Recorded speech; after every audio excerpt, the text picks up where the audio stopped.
أحسن الرقية أن ترقي نفسك. أنا نشد أبو زماء ديما نقرأ فيها ما تيسر. هاو نعطيكم سيدي أعطينا 7 مرات الفاتحة، لأن من أسماء الفاتحة الشافية الكافية أم القرآن. كان سيدنا عمر إذا وضع يده على رأس المريض وقرأ عليه الفاتحة شفي بإذن الله، بل سماها النبي الشافية والكاشفة. إذا أنت يا خويا شدد بيب زماء وشدد بيب زيت، شد شوية عسل وحط واقرأ الفاتحة. أقرأ الفاتحة ما شاء الله، مرأة ولا راجل في دارك. أقرأ آية الكرسي 3 مرات، أعظم آية في القرآن، الله لا إله إلا هو الحي القيوم، آية التوحيد. أقرأ خواتم البقرة، آمن الرسول بما أنزل إليه من ربه، آخر شيء في سورة البقرة 3 مرات.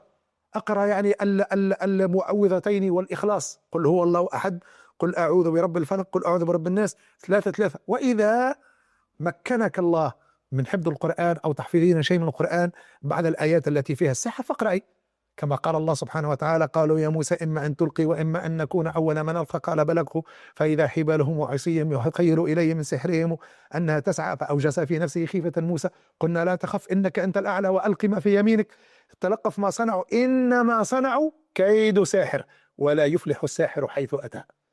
هاي الرقي، رقي نفسك، رقي وليداتك، زوجك يقرأ القرآن، لا تحتاج لعمر ولا لزيد ولا وما يدريك. نعاود نقولها أخرى، ليس هندامي ولحيتي دليلا، مع أنهما فخر للعلم والعلماء والدعوة، ولكن هذا ليس دليل على تقواي.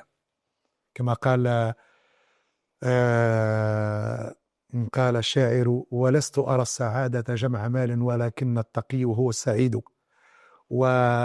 والتقوى لا تكتسب لا بقميص ولا بلحية، وإنما نسأل الله سبحانه وتعالى من خلال القميص واللحية نكتسب التقوى إن شاء الله.